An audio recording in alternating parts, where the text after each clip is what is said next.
It was a maze of doctors, lab results that were never sent to the patient, and in the end, death. Tonight, investigative reporter Angie Racono looks at the struggles one local veteran faced trying to fight cancer.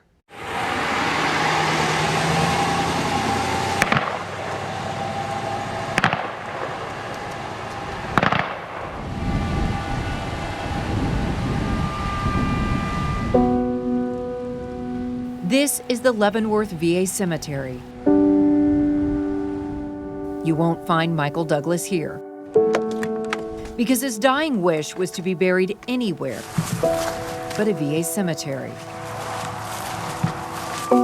He said, "Don't bury me at the VA, anywhere else but the VA cemetery. I don't want buried there."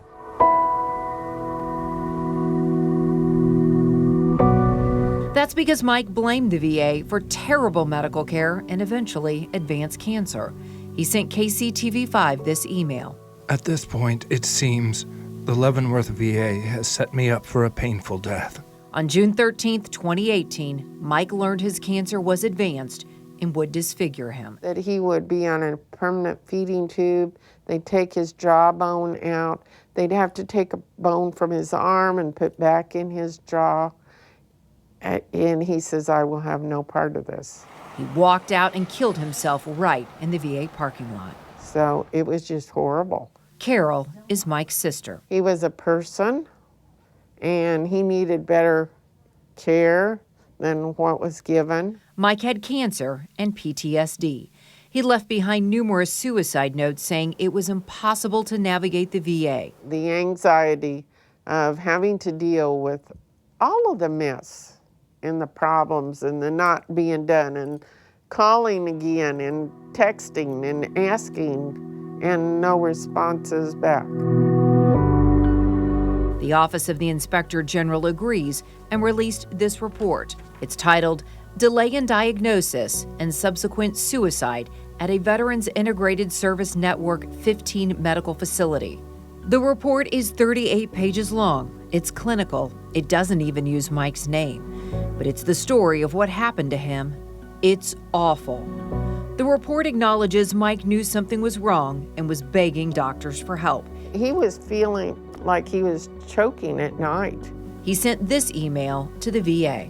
I just asked doctor if I paid a non-VA provider to do the biopsy, could I get reimbursed through the VA? And she said no. I feel if something serious is wrong, I will be dead before the VA does anything. Is there any way you can speed up the biopsy for me? This lengthy ordeal has been a great weight on my mind. Thanks for any help you can give me.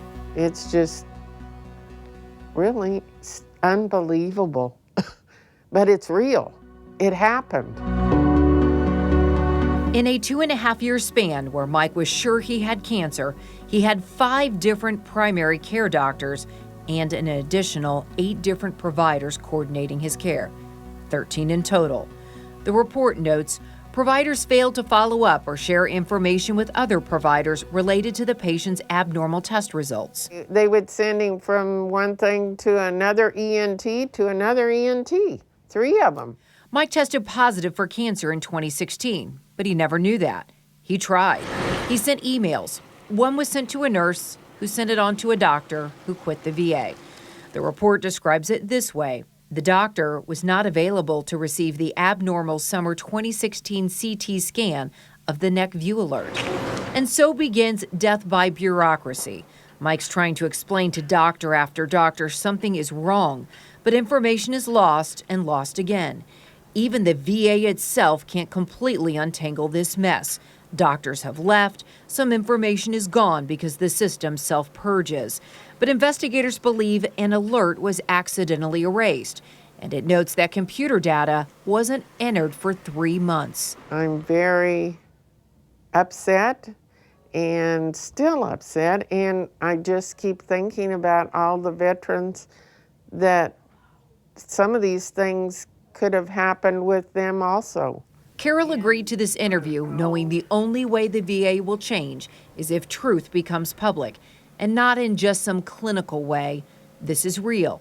This is what happened to Mike. So that maybe, just maybe, it's going to help other veterans down the line. That's what I want. No one ever apologized or said, "I'm sorry for what happened to Mike."